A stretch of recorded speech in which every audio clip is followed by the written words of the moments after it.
ನಮಸ್ಕಾರ, ನೀವು ನೋಡ್ತಾ ಇದ್ದೀರಾ ಮಧ್ಯಾಹ್ನ ಅಗ್ರವಾರ್ತೆ. ನಾನು ನವಿತಾ ಜೈನ್. ಮಂಗಳೂರಿನ ಕುಕ್ಕರ್ ಬಾಂಬ್ ಬ್ಲಾಸ್ಟ್ನ ಗೊಂದಲಗಳಿಗೆಲ್ಲ ತೆರೆ ಬಿದ್ದಿದೆ. ಕುಕ್ಕರ್ ಬಾಂಬ್ ಇಟ್ಟಿದ್ದು ಶಿವಮೊಗ್ಗದ ಶಾರಿಕ್ ಅನ್ನೋದು ದೃಢಪಟ್ಟಿದೆ. ಎಡಿಜಿಪಿ ಅಲೋಕ್ ಕುಮಾರ್ ಅವರು ಸಂಪೂರ್ಣ ಮಾಹಿತಿಯನ್ನ ನೀಡಿದ್ದಾರೆ.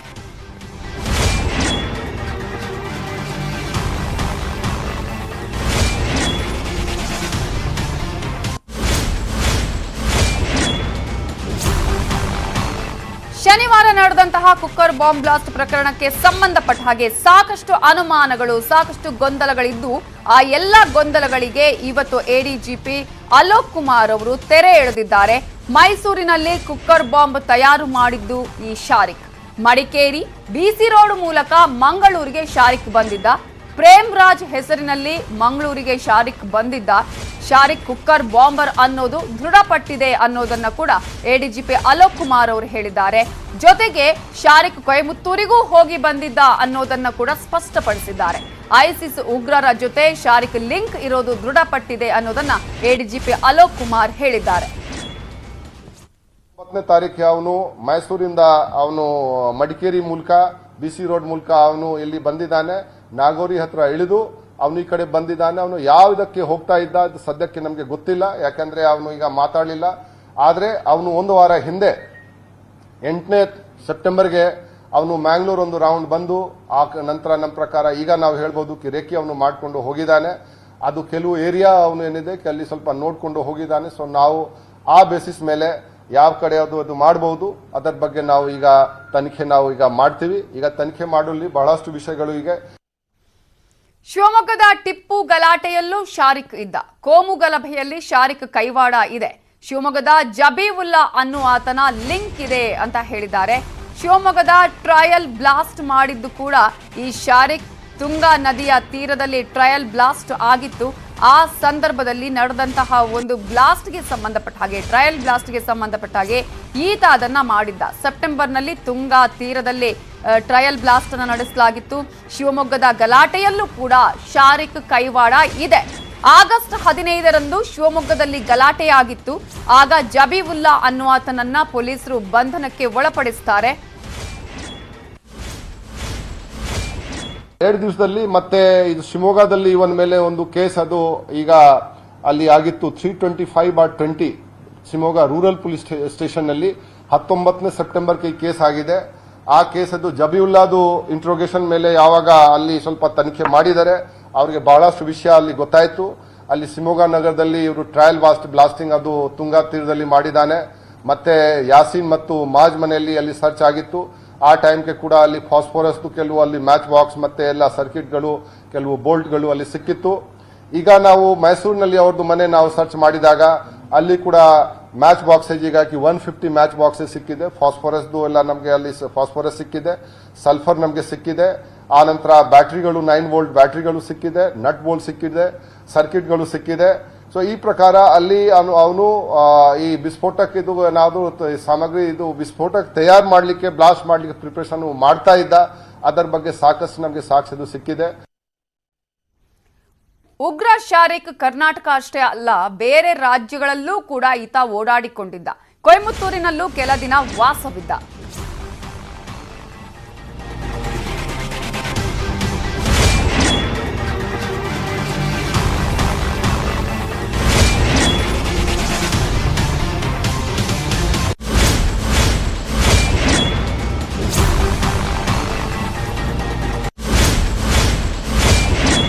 ಕೊಯಮತ್ತೂರಿನ ಸ್ಫೋಟಕ್ಕೂ ನಂಟಿನ ಶಂಕೆ ಇದೆ. ಶಾರಿಕ್ ಆತ್ಮಾಹುತಿ ದಾಳಿಕೋರನಲ್ಲ, ಶಾರಿಕ್ ಕುಕ್ಕರ್ ಬಾಂಬ್ ಬೇಕರ್ ಅಂತ ಹೇಳಿ ಎಡಿಜಿಪಿ ಅಲೋಕ್ ಕುಮಾರ್ ಇದೇ ಸಂದರ್ಭದಲ್ಲಿ ಹೇಳಿದ್ದಾರೆ. ಈ ಶಾರಿಕ್ ಏನಿದ್ದಾನೆ 15ನೇ ಆಗಸ್ಟ್ 2022ನೇ ಇಸ್ವಿಗೆ ಅಲ್ಲಿ ಶಿವಮೊಗ್ಗದಲ್ಲಿ ಅಲ್ಲಿ ಒಂದು ಗಲಾಟೆ ಆಗಿತ್ತು. ಆ ದಿವಸ ಆ ಗಲಾಟೆನಲ್ಲಿ ಜಬೀವುಲ್ಲಾ ಹೇಳ್ಬಿಟ್ಟು ಒಬ್ಬ ಆರೋಪಿ, ಅವನಿಗೆ ನಾವು ಅದೇ ರಾತ್ರಿ ನಾವು ದಸ್ತಗಿರಿ ಮಾಡಿರ್ತೀವಿ. ಜಬೀವುಲ್ಲಾ ದಸ್ತಗಿರಿ ಆಗಿದ ನಂತರ ಇವನು ಸ್ವಲ್ಪ ಅಲರ್ಟ್ ಆಗಿಬಿಡ್ತಾನೆ.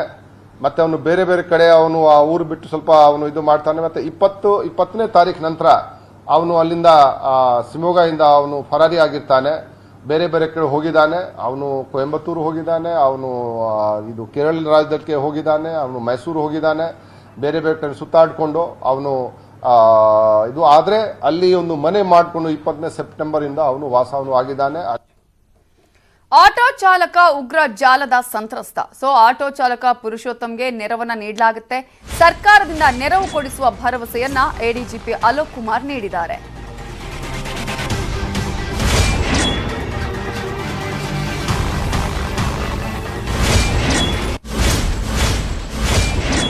ಈಗ ಪುರುಷೋತ್ತಮ್ ಪೂಜಾರಿ ಅವರು ನಿಜವಾಗಿ ಇದು ಒಂದು ಟೆರರ್ ಆಕ್ಟ್ ಅವನು ವಿಕ್ಟಿಮ್.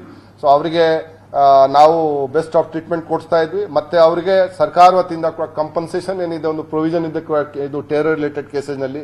ಆ ಒಂದು ಕಂಪನ್ಸೇಷನ್ ನಾವು DC ಅವ್ರ ಮೂಲಕ ಅದು ಮಾಡಲಿಕ್ಕೆ ಏನದು ಮಾಡಬೇಕು ಅದು ನಾವು ಮಾಡ್ತೀವಿ. ನಿನ್ನೆ ಅವರಿಗೆ ನಾವು ಮಾತಾಡಿದೀವಿ, ಮತ್ತೆ ಅವರದ್ದು ಸಂಬಂಧಿಕ ಕೂಡ ನಾವು ಮಾತಾಡಿದ್ವಿ. ಸೊ ಅವ್ರಿಗೆ ಏನ್ ಸಮಸ್ಯೆ ಆಗಿದೆ, ನಾವೆಲ್ಲರಿಗೆ ಅದು ನೋವು ಇದಕ್ಕೆ ಅದು ಟೆರರ್ ಈ ಇನ್ಸಿಡೆಂಟ್ ನಲ್ಲಿ ಅವರಿಗೆ ಅವ್ರದ್ದು ಆಟೋ ಕೂಡ ಡ್ಯಾಮೇಜ್ ಆಗಿದೆ, ಮತ್ತೆ ಅವರಿಗೆ ಅವ್ರದ್ದು ಆರೋಗ್ಯಕ್ಕೆ ಮುಖ ಎಲ್ಲ ಸುಟ್ಟು ಹೋಗಿದೆ, ಮತ್ತೆ ಕೈ ಏನಿದೆ ಅದು ಸ್ವಲ್ಪ ಸಮಸ್ಯೆ ಆಗಿದೆ. ನಮ್ಗೆ ಅನಿಸಿದಕ್ಕೆ ಅವರು ಬಹಳ ಬೇಗನೆ ಗುಣಮುಖ ಆಗ್ತಾರೆ. ನಾವು ಮಾಡ್ತೀವಿ. ಮೈಸೂರಲ್ಲಿ ಬಾಡಿಗೆ ಮನೆಯಲ್ಲಿದ್ದ ಶಾರಿಕ್, ಮೋಹನ್ ಅವರ ಮನೆಯಲ್ಲಿ ಬಾಡಿಗೆಗೆ ಶಾರಿಕ್ ಇದ್ದ. ಸೆಪ್ಟೆಂಬರ್ 20ಕ್ಕೆ ಮನೆಯನ್ನ ಬಾಡಿಗೆಗೆ ಪಡ್ಕೊಂಡಿದ್ದ ಶಾರಿಕ್.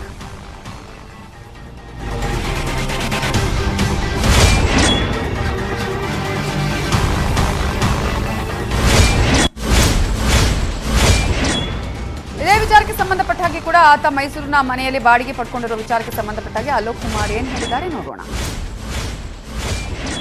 ಮತ್ತೆ ನಾವು ಸೆಂಟ್ರಲ್ ಏಜೆನ್ಸೀಸ್ ಕೂಡ ಅವ್ರಿಗೆ ನಾವು ಹೆಲ್ಪ್ ತಗೊಳ್ತಾ ಇದ್ವಿ. ಅಲ್ಲಿ ನಮ್ಮ ಮೈಸೂರು ಕಮಿಷನರೇಟ್ ಪೊಲೀಸ್ ಏನಿದೆ ಅಲ್ಲಿ ಹೋಗಿ ಮೆಟ್ಗಲಿ ಪೊಲೀಸ್ ಸ್ಟೇಷನ್ ನಲ್ಲಿ ಒಂದು ಲೋಕನಾಯಕ್ ನಗರ ಬರುತ್ತೆ.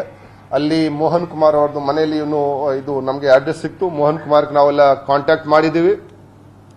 ಅಲ್ಲಿ ಅವನು 20ನೇ ಸೆಪ್ಟೆಂಬರ್ ಇಂದ ಅಲ್ಲಿ ವಾಸ ಆಗಿದ್ದಾನೆ. 20ನೇ ಸೆಪ್ಟೆಂಬರ್ಗೆ ಅಲ್ಲಿ ಒಂದು ಕಾಂಟ್ರಾಕ್ಟ್ ಅವ್ರದ್ದು ಸಿಕ್ಕಿದೆ. ಇದು ಆದ್ರೆ ಅಲ್ಲಿ ಒಂದು ಮನೆ ಮಾಡಿಕೊಂಡು 20ನೇ ಸೆಪ್ಟೆಂಬರ್ ಇಂದ ಅವನು ವಾಸವನ್ನು ಆಗಿದ್ದಾನೆ. ಅಲ್ಲಿ ಒಂದು ಮೊಬೈಲ್ ರಿಪೇರ್ ಟ್ರೈನಿಂಗ್ ಇನ್ಸ್ಟಿಟ್ಯೂಟ್ ಇತ್ತು, SMM ಟ್ರೈನಿಂಗ್ ಇನ್ಸ್ಟಿಟ್ಯೂಟ್. ಅಲ್ಲಿ ಹೋಗಿ ಅವನು ಸ್ವಲ್ಪ ಕ್ಲಾಸ್ ಎಲ್ಲ ಮಾಡ್ತಾ ಇದ್ದ. ಈಗ ನಾವು ಮೈಸೂರಿನಲ್ಲಿ ಅವ್ರದ್ದು ಮನೆ ನಾವು ಸರ್ಚ್ ಮಾಡಿದಾಗ ಅಲ್ಲಿ ಕೂಡ ಮ್ಯಾಚ್ ಬಾಕ್ಸೇಜ್ ಈಗಾಗಿ 150 ಮ್ಯಾಚ್ ಬಾಕ್ಸಸ್ ಸಿಕ್ಕಿದೆ. ಫಾಸ್ಫರಸ್ದು ಎಲ್ಲ ನಮಗೆ ಅಲ್ಲಿ ಫಾಸ್ಫರಸ್ ಸಿಕ್ಕಿದೆ, ಸಲ್ಫರ್ ನಮಗೆ ಸಿಕ್ಕಿದೆ. ಆ ನಂತರ ಬ್ಯಾಟರಿಗಳು 9 ವೋಲ್ಟ್ ಬ್ಯಾಟರಿಗಳು ಸಿಕ್ಕಿದೆ, ನಟ್ ಬೋಲ್ಟ್ ಸಿಕ್ಕಿದೆ, ಸರ್ಕಿಟ್ಗಳು ಸಿಕ್ಕಿದೆ. ಸೊ ಈ ಪ್ರಕಾರ ಅಲ್ಲಿ ಅವನು ಈ ವಿಸ್ಫೋಟಕ ಸಾಮಗ್ರಿ ವಿಸ್ಫೋಟಕ ತಯಾರು ಮಾಡಲಿಕ್ಕೆ, ಬ್ಲಾಸ್ಟ್ ಮಾಡಲಿಕ್ಕೆ ಪ್ರಿಪರೇಷನ್ ಮಾಡ್ತಾ ಇದ್ದ. ಅದರ ಬಗ್ಗೆ ಸಾಕಷ್ಟು ನಮಗೆ ಸಾಕ್ಷ್ಯ ಸಿಕ್ಕಿದೆ. ಪ್ರೇಮ್ರಾಜ್ ಹೆಸರಿನಲ್ಲಿ ಶಾರಿಕ್ ಈ ಕೃತ್ಯವನ್ನ ಮಾಡಿದ್ದು. ಆತನ ಆಧಾರ್ ಅನ್ನ ಬಳಸಿ ನಕಲಿ ಫೋಟೋವನ್ನ ಹಾಕಿ ಈತ ಈ ರೀತಿಯಾದ ಕೃತ್ಯ ಮಾಡಿದ್ದಾನೆ. ಇದೇ ವಿಚಾರಕ್ಕೆ ಸಂಬಂಧಪಟ್ಟ ಹಾಗೆ ಕೂಡ ಒರಿಜಿನಲ್ ಪ್ರೇಮ್ರಾಜ್ ತುಮಕೂರಲ್ಲಿದ್ದಾರೆ. ಪ್ರೇಮ್ರಾಜ್ ಜೊತೆ ನಾನು ಮಾತನಾಡಿದ್ದೇನೆ, ಪ್ರೇಮ್ರಾಜ್ ಅವರ ವಿಚಾರಣೆ ಮಾಡಿದ್ದೇವೆ, ಯಾವುದೇ ರೀತಿಯ ತಪ್ಪಿಲ್ಲ ಅವರ ವಿಚಾರಕ್ಕೆ ಸಂಬಂಧಪಟ್ಟ ಹಾಗೆ ಅನ್ನೋದನ್ನ ಎಡಿಜಿಪಿ ಅಲೋಕ್ ಕುಮಾರ್ ಅವರು ಮಾಹಿತಿ ನೀಡಿದ್ದಾರೆ.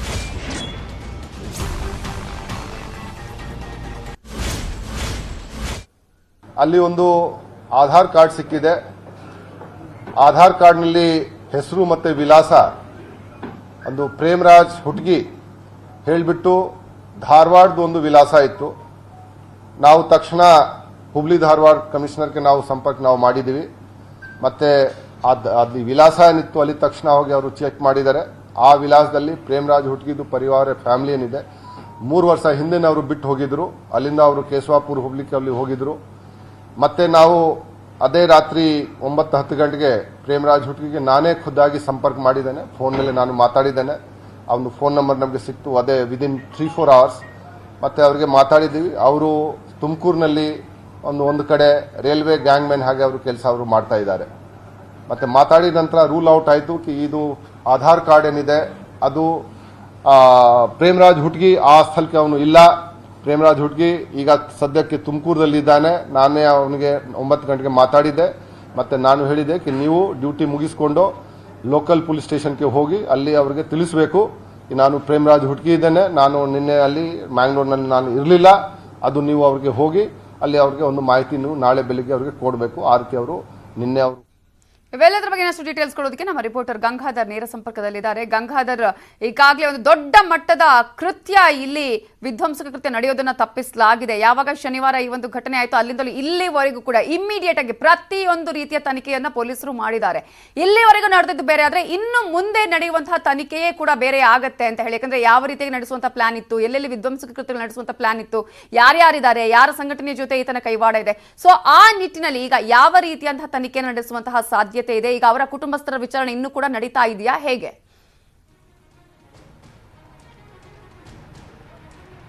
ನವಿತಾ ಜೈನ್, ಪ್ರಮುಖವಾಗಿ ಈ ಮಂಗಳೂರಿನಲ್ಲಿ ಆಟೋ ಬ್ಲಾಸ್ಟ್ ಆಗಿರುವಂತಹ ಪ್ರಕರಣದಲ್ಲಿ ಯಾರಿತ್ತ, ಯಾರು ಇವನು, ಎಲ್ಲಿಂದ ಬಂದ ಅನ್ನೋದ್ರ ಬಗ್ಗೆ ಸಾಕಷ್ಟು ಗೊಂದಲ ಇತ್ತು. ಆ ಗೊಂದಲಕ್ಕೆ ಈಗ ತೆರೆ ಎಳೆದಿರುವಂತದ್ದು ಇದು ಶಾರಿಕ್. ಶಿವಮೊಗ್ಗದ ಗ್ರಾಮಾಂತರ ಠಾಣೆಯಲ್ಲಿ ಆಗಿದ್ದಂತಹ FIR A1 ಆರೋಪಿ ಏನಿದ್ದಾನೆ ಶಾರಿಕ್, ಅದೇ ಆತನೇ ಈ ಶಾರಿಕ್ ಕೂಡ ಈ ಬ್ಲಾಸ್ಟ್ ಮಾಡಿದ್ದಾನೆ ಅನ್ನೋದ್ರ ಬಗ್ಗೆ ಕೂಡ ADGP ಅಲೋಕ್ ಕುಮಾರ್ ಅವರು ಸ್ಪಷ್ಟನೆಯನ್ನು ಕೊಟ್ಟಿದ್ದಾರೆ. ಮತ್ತೊಂದು ವಿಚಾರ ಏನಂದ್ರೆ, ಮೈಸೂರಿನಲ್ಲಿ ಪ್ರೇಮರಾಜ್ ಅನ್ನೋ ಹೆಸರಲ್ಲಿ ಆಧಾರ್ ಕಾರ್ಡ್ ಅದನ್ನ ಚೇಂಜ್ ಮಾಡಿ ಆತನ ಫೋಟೋ ಬದಲು ತನ್ನ ಫೋಟೋ ಹಾಕೊಂಡು ಎಲ್ಲ ಚೇಂಜ್ ಮಾಡಿಕೊಂಡು ಮೈಸೂರಿನಲ್ಲಿ ನಂಬಿಸಿ ಮತ್ತೆ ಮಂಗಳೂರಿಗೆ ಬರುವಂತ ಸಂದರ್ಭದಲ್ಲೂ ಕೂಡ ಪ್ರೇಮರಾಜ್ ಅಂತ ಓಡಾಡ್ಕೊಂಡಿದ್ದ ಈ ಶಾರಿಕು ಬಹಳ ಬುದ್ಧಿವಂತನಾಗಿದ್ದ. ಮತ್ತೆ ಒಬ್ಬನೇ ರೂಮಲ್ಲಿ ಉಳ್ಕೊಂಡು ದೊಡ್ಡ ಪ್ರಮಾಣದಲ್ಲಿ ಒಂದು ಮೆಟೀರಿಯಲ್ಸ್ ಅನ್ನ ಸಂಗ್ರಹ ಮಾಡಿಕೊಂಡು ಅಲ್ಲಿ ವಿಧ್ವಂಸಕ ಕೃತ್ಯ ದೊಡ್ಡ ಪ್ರಮಾಣದಲ್ಲಿ ಮಾಡೋಕೆ ಪ್ಲಾನ್ ಮಾಡ್ಕೊಂಡಿದ್ದ ಅನ್ನೋದ್ರ ಬಗ್ಗೆ ಅಲೋಕ್ ಕುಮಾರ್ ಕೂಡ ಹೇಳಿರುವಂತದ್ದು. ಜೊತೆಗೆ ಈತ ಏನು ಮಂಗಳೂರಿಗೆ ಬಂದಂತ ಸಂದರ್ಭದಲ್ಲಿ ಕುಕ್ಕರ್ ಬ್ಲಾಸ್ಟ್ ಬಾಂಬ್ ನ ತಯಾರಿಕೆಯನ್ನ ಮಾಡುವಂತಹ ಸಂದರ್ಭದಲ್ಲಿ ಈತನಿಗೆ ಅಷ್ಟೊಂದು ನೈಪುಣ್ಯತೆ ಇರಲಿಲ್ಲ. ಪ್ರತಿಯೊಂದು ಅದನ್ನ ರಿಕ್ವಿಪ್ಮೆಂಟ್ಸ್ ಅನ್ನ ಜೋಡಿಸುವಂತಹ ಹಂತದಲ್ಲಿ ಈತ ಯಾವುದೇ ರೀತಿ ಸರಿಯಾದ ತರಬೇತಿಯನ್ನ ಪಡೆದಿರಲಿಲ್ಲ ಅನ್ನೋದು ಕೂಡ ಪ್ರಾಥಮಿಕ ತನಿಖೆಯಲ್ಲಿ ಗೊತ್ತಾಗಿದೆ. ಒಂದು ವೇಳೆ ಏನಾದ್ರೂ ಆ ಮೆಟೀರಿಯಲ್ಸ್ ಏನಿದೆ, ಆ ಮೆಟೀರಿಯಲ್ಸ್ ಅನ್ನ ಸರಿಯಾದ ಪ್ರಮಾಣದಲ್ಲಿ ಅದನ್ನ ಜೋಡಿಸಿದ್ದೇ ಆದಲ್ಲಿ, ಅದನ್ನ ಪೂರ್ಣ ಪ್ರಮಾಣದಲ್ಲಿ ಏನಾದ್ರೂ ಅದನ್ನ ಬ್ಲಾಸ್ಟ್ ಮಾಡಿದ್ದೆ ಅದರಲ್ಲಿ ದೊಡ್ಡ ಅನಾಹುತವೇ ಆಗ್ತಾ ಇತ್ತು. ಆದ್ರೆ ಒಂದು ವೇಳೆ ಅದು ಏನಾದ್ರೂ ಅದು ಅಕಸ್ಮಾತ್ ಆಗಿ ಬ್ಲಾಸ್ಟ್ ಆಗಿದ್ರು ಸಹ ಆತ ಪೀಸ್ ಕೂಡ ಆಗ್ತಾ ಇದ್ದ. ಆದ್ರೆ ಈ ಸಣ್ಣ ಪ್ರಮಾಣದಲ್ಲಿ ಇದು ಬ್ಲಾಸ್ಟ್ ಆಗಿರೋದ್ರಿಂದ ಆತನಿಗೆ ಈ 40% ಇಂಜುರಿ ಆಗಿದೆ ಅಂತ ಹೇಳಿ. ಆದ್ರೆ ಇದಕ್ಕೆ ಸಂಬಂಧಪಟ್ಟಂತೆ ಮುಂದಿನ ಹಂತದಲ್ಲಿ ಈಗ ಪೊಲೀಸರು ಒಂದ್ ಕಡೆ ಈಗ ಶಾರಿಕ್ ಅನ್ನೋದು ಪತ್ತೆ ಮಾಡಿದ್ದಾರೆ, ಮತ್ತೆ ಅವರ ಫ್ಯಾಮಿಲಿ ಮೆಂಬರ್ಸೇ ಅದನ್ನ ಪತ್ತೆ ಮಾಡಿದ್ದಾರೆ, ಅವನ ಗುರುತು ಕೂಡ ಪತ್ತೆ ಮಾಡಿರುವಂತದ್ದು. ನಾವೆಷ್ಟೇ ಕೇಳಿದ್ರು ಕೇಳಿಲ್ಲ ಅವನು ಈ ಒಂದು ಹಾದಿಯನ್ನ ಹಿಡಿದ ಅಂತ ಹೇಳಿ. ಆದ್ರೆ ಎಲ್ಲಿ ಪ್ರಚೋದಿತನಾದ ಈ ಶಾರಿಕ್ ಅಂತ ಹೇಳಿದ್ರೆ, ಶಿವಮೊಗ್ಗದಲ್ಲಿ ಅರಾಫತ್ ಅಲಿ ಮತ್ತೆ ಅಬ್ದುಲ್ ಮತೀನ್ ಅಂತ ಹೇಳಿ ಇಬ್ಬರು ಇರ್ತಾ ಇದೆ. ಇಬ್ಬರ ಜೊತೆಯಲ್ಲಿ ತನ್ನ ಪರಿಚಯವಾಗುತ್ತೆ. ಆ ಸಂದರ್ಭದಲ್ಲಿ ಪ್ರಚೋದನೆಗಳಿಗಾಗಿ ಗೋಡೆ ಬರಹದಲ್ಲೂ ಕೂಡ ಅವರೇ ಇವತ್ತನಿಗೆ ಪ್ರಚೋದನೆಯನ್ನ ಮಾಡಿರ್ತಾರೆ ಅಂತ ಹೇಳಿ. ಇವರು ಇಬ್ಬರು ಕೂಡ ಪ್ರಮುಖ ಹ್ಯಾಂಡ್ಲರ್ಗಳು. ಒಬ್ಬ ಅರಾಫತ್ ಅಲಿ ದುಬೈಯಲ್ಲಿ ಉಳ್ಕೊಂಡಿದ್ದಾನೆ, ಮತ್ತೆ ಈ ಅಬ್ದುಲ್ ಮತೀನ್ ಅಂತ ಹೇಳಿದಾನೆ ಈತ ಇನ್ನೂ ಕೂಡ ಎಲ್ಲಿದ್ದಾನೆ ಅನ್ನೋದ್ರ ಬಗ್ಗೆ ಕೂಡ ಪತ್ತೆ ಮಾಹಿತಿ ಇಲ್ಲ. ಆದ್ರೆ ಅಬ್ದುಲ್ ಮತೀನ್ ಬಗ್ಗೆ ಕೂಡ ಹುಡುಕಾಟದ ಬಗ್ಗೆ NIA ಅಧಿಕಾರಿಗಳು ಕೂಡ ಆತನಿಗೆ ಬಹುಮಾನ ಘೋಷಣೆ ಮಾಡಿ ಪತ್ತೆ ಮಾಡೋ ಬಗ್ಗೆ ಕೂಡ ಪತ್ರಿಕಾ ಪ್ರಕಟಣೆಯನ್ನ ಕೂಡ ಹೊರಡಿಸಿದ್ರು. ಆದ್ರೆ ಈ ಪ್ರಕರಣದಲ್ಲಿ ಅಂದ್ರೆ ಬ್ಲಾಸ್ಟ್ ಆಗುವಂತದ್ದು, ಅವನಿಗೆ ಪ್ರಚೋದನೆ ಕೊಡುವಂತದ್ದು, ಜೊತೆಗೆ ಈಗ ಮೈಸೂರಿನ ಒಂದು ರೂಮ್ ಅಲ್ಲಿ ಇವೆಲ್ಲ ಒಂದು ಪ್ರಿಪರೇಷನ್ಸ್ ಅನ್ನ ಏನು ಮಾಡ್ಕೊಂಡಿದ್ರು, ಮತ್ತೆ ಫೈನಾನ್ಸ್ ಏನಾಗಿತ್ತು, ಮತ್ತೆ ಈತನಿಗೆ ಯಾವ ರೀತಿ ಮಾಡಬೇಕು ಕುಕ್ಕರ್ ಬಾಂಬ್ ಅನ್ನೋದ್ರ ಬಗ್ಗೆ ಎಲ್ಲ ಕೂಡ ದುಬೈಲಿರುವಂತಹ ಅರಾಫತ್ ಅಲ್ಲಿ ಮಾಡಿರಬಹುದು ಅನ್ನೋ ಬಗ್ಗೆ ಅನುಮಾನವನ್ನ ಕೂಡ ವ್ಯಕ್ತಪಡಿಸ್ತಾ ಇದ್ದಾರೆ. ಮತ್ತೆ ಈ ಅಬ್ದುಲ್ ಮತೀನ್ ಹುಡುಕಾಟವನ್ನ ಕೂಡ ಪೊಲೀಸರು ಮಾಡ್ತಾ ಇರುವಂತದ್ದು. ಆದ್ರೆ ಇನ್ನೂ ಕೂಡ ಈತನಿಗೆ ಎಲ್ಲಿ ಫೈನಾನ್ಸ್ ಆಗ್ತಾ ಇತ್ತು, ಯಾವ ರೀತಿ ಹಣದ ಮೂಲ ಬರ್ತಾ ಇತ್ತು ಅನ್ನೋದ್ರ ಬಗ್ಗೆ ಕೂಡ, ಮತ್ತೆ ಅವರ family members bank account details ಎಲ್ಲ ಕೂಡ ಪರಿಶೀಲನೆ ಮಾಡ್ತಾ ಇದ್ದಾರೆ. ಜೊತೆಗೆ ಈತ ಬಸ್ ಮೂಲಕವಾಗಿ ಟ್ರಾವೆಲ್ ಮಾಡಿಕೊಂಡು ಮಡಿಕೇರಿ ಮೂಲಕವಾಗಿ ಮಂಗಳೂರಿಗೆ ಬರ್ತಾನೆ. ಮತ್ತೆ ಒಂದು ವಾರದ ಹಿಂದೆ ಅಷ್ಟೇ ಆತ ಮಂಗಳೂರಿಗೆ ಬಂದು ಒಂದಷ್ಟು ರೇಖೆಗಳನ್ನ ಗುರುತಿಸಿಕೊಂಡು ಹೋಗಿದ್ದ ಅನ್ನೋದ್ರ ಬಗ್ಗೆ ಅಲೋಕ್ ಕುಮಾರ್ ಮಾಹಿತಿ ಕೊಡ್ತಾ ಇದ್ದಾರೆ. ಆದ್ರೆ ಯಾವ ಪಾಯಿಂಟ್ ಗಳನ್ನ ಇವನು ಮಾಡಿದ್ದ, ಯಾವ ಏರಿಯಾವನ್ನ ಐಡೆಂಟಿಫೈ ಮಾಡ್ಕೊಂಡು ಹೋಗಿದ್ದ ಅಂತ ಹೇಳಿ ಕೂಡ ಇನ್ನು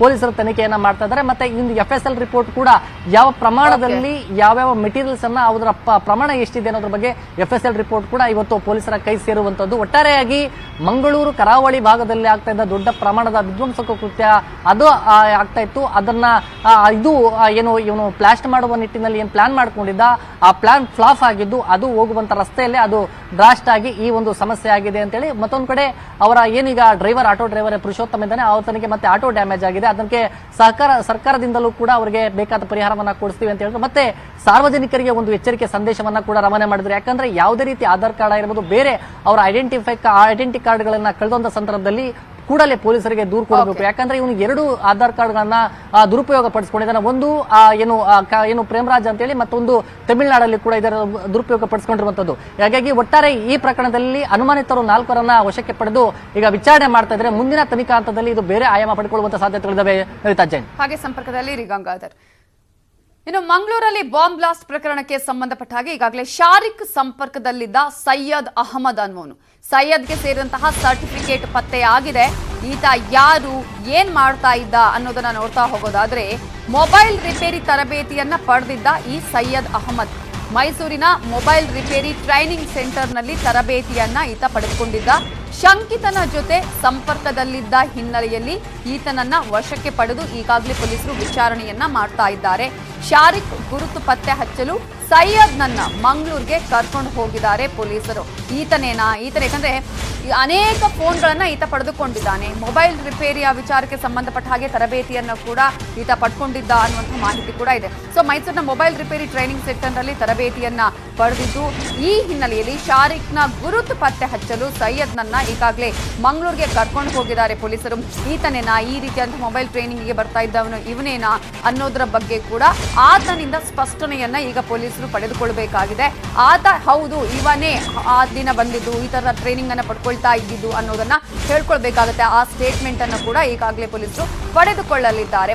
ಒಟ್ಟಾರೆಯಾಗಿ ಈತ ಈ ಒಂದು ಬ್ಲಾಸ್ಟ್ ಕೇಸ್ಗೆ ಸಂಬಂಧಪಟ್ಟ ಹಾಗೆ ಏನೇನೆಲ್ಲ ಬೇಕು, ಯಾವ ರೀತಿಯಾದಂತಹ ಒಂದು ಮಾಹಿತಿಗಳು ಬೇಕು, ಯಾವ ರೀತಿಯಾಗಿ ಬ್ಲಾಸ್ಟ್ ಮಾಡೋದಕ್ಕೆ ತಯಾರಿ ಮಾಡ್ಕೊಳ್ಬೇಕಾಗತ್ತೆ, ಎಲ್ಲದರ ಬಗ್ಗೆ ಟ್ರೈನಿಂಗ್ ಅನ್ನ ಪಡ್ಕೊಳ್ತಾ ಇದ್ದ. ಇದರ ಬಗ್ಗೆ ಇನ್ನಷ್ಟು ಡೀಟೇಲ್ಸ್ ಕೊಡೋದಕ್ಕೆ ಗಂಗಾಧರ್ ಮತ್ತೆ ನೇರ ಸಂಪರ್ಕದಲ್ಲಿದ್ದಾರೆ. ಗಂಗಾಧರ್, ಈಗ ಈತ ಬೇರೆ ಬೇರೆ ಕಡೆಗಳಲ್ಲಿ ಬೇರೆ ಬೇರೆಯವರ ಜೊತೆ ಸಂಪರ್ಕ ಇದ್ದ. ಇನ್ನೊಂದು ಕಡೆ ನಾವು ಗಮನಿಸಬಹುದು ಕೊಯಮತ್ತೂರಲ್ಲಿ ಆಗಿರಬಹುದು, ಅಥವಾ ಆತ ಹುಬ್ಳಿಗೂ ಕೂಡ ಹೋಗಿದ್ದ, ಶಿವಮೊಗ್ಗದಲ್ಲಿ ಇರುವಂತದ್ದು, ಇನ್ನೊಂದು ಕಡೆ ಮೈಸೂರಲ್ಲಿ ತರಬೇತಿಯನ್ನ ಪಡ್ಕೊಳ್ತಾ ಇದ್ದ. ಸೊ ಈಗ ಈತನ ವಿಚಾರಣೆ ಎಷ್ಟು ಹೊತ್ತಿಗೆ ನಡೆಯುತ್ತೆ? ಯಾಕಂದ್ರೆ ಈತನೇ ಆತನ ಒಂದು ಟ್ರೈನಿಂಗ್ ಅನ್ನ ಪಡ್ಕೊಳ್ಳೋದಕ್ಕೆ ಬಂದಿದ್ದ ಅನ್ನೋದನ್ನ ಸ್ಪಷ್ಟಪಡಿಸಬೇಕಾಗಿದೆಯಾ ಇಲ್ಲಿ, ಹೇಗೆ?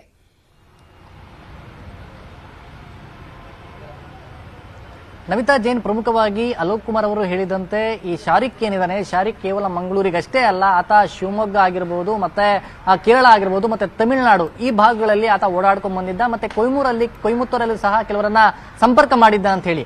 ಆದ್ರೆ ಪ್ರಮುಖವಾಗಿ ನಾವು ಬೆಳಗ್ಗೆ ಕೂಡ ಹೇಳಿದಂತೆ ಇಬ್ಬರನ್ನ ಮೈಸೂರಲ್ಲಿ ವಶಕ್ಕೆ ಪಡ್ಕೊಂಡಿದ್ದಾರೆ. ಅದರಲ್ಲಿ ಸೈಯದ್ ಅಂತ ಹೇಳಿ ಮೊಬೈಲ್ ಸರ್ವಿಸ್ ಒಂದು ರಿಪೇರಿ ಮಾಡುವಂತಹ ಒಂದು ಅದರಲ್ಲಿ ಕೆಲಸವನ್ನ ಮಾಡ್ತಾ ಇದ್ದ.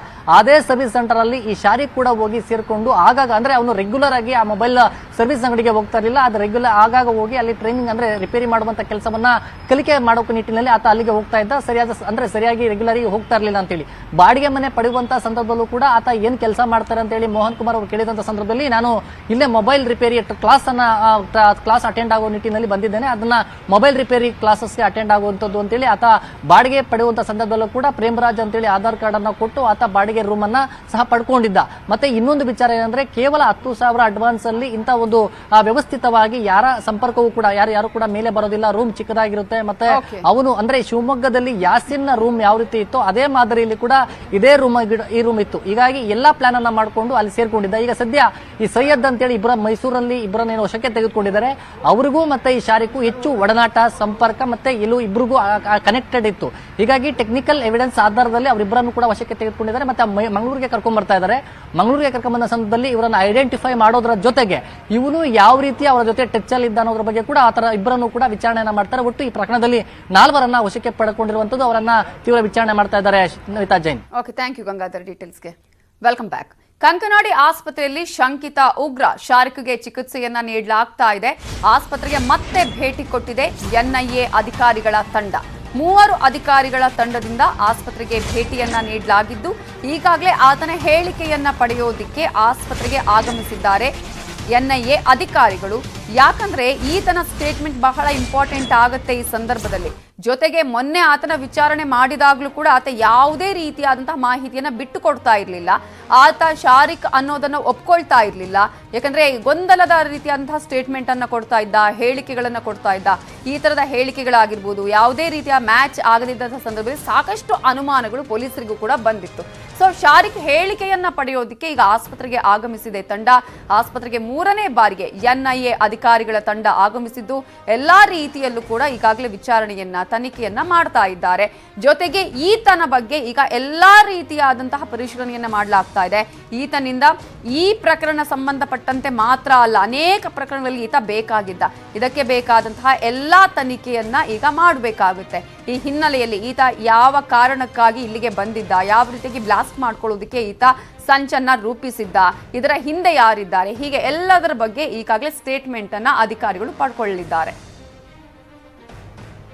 ಮಂಗಳೂರು ಬ್ಲಾಸ್ಟ್ ಬಗ್ಗೆ ಗೃಹ ಸಚಿವರಾಗಿರುವ ಆರಗ ಜ್ಞಾನೇಂದ್ರ ಅವರು ಪ್ರತಿಕ್ರಿಯೆ ಕೊಟ್ಟಿದ್ದಾರೆ, ನೋಡೋಣ. ಶಾರಿಕ್ ಅನ್ನುವಂಥವನು ಮತ್ತು ತೀರ್ಥಹಳ್ಳಿ ಮೂಲದವನು ಅನ್ನುವಂಥದ್ದು ಗೊತ್ತಾಗಿದೆ.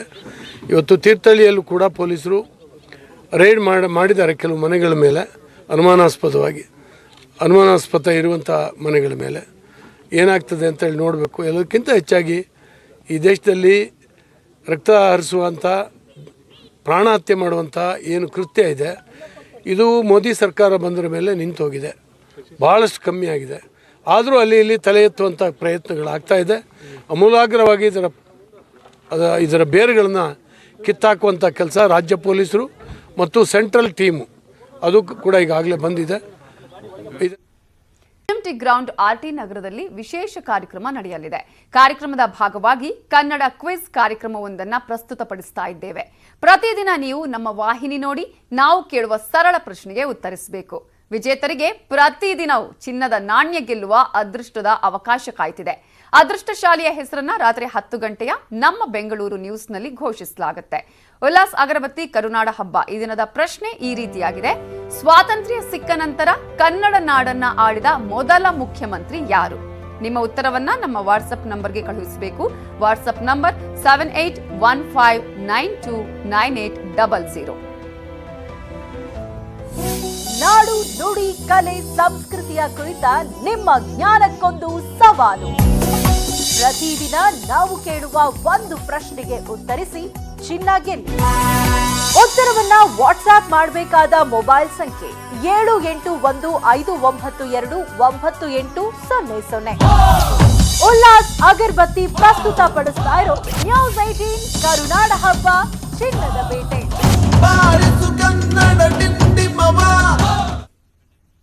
ಇವಿಷ್ಟು ಈ ಹೊತ್ತಿನ ಪ್ರಮುಖ ಸುದ್ದಿ. ನೋಡ್ತಾ ಇರಿ ನ್ಯೂಸ್ 18 ಕನ್ನಡ, ಜಾಲ ನಮ್ಮದು, ಬಲ ನಿಮ್ಮದು.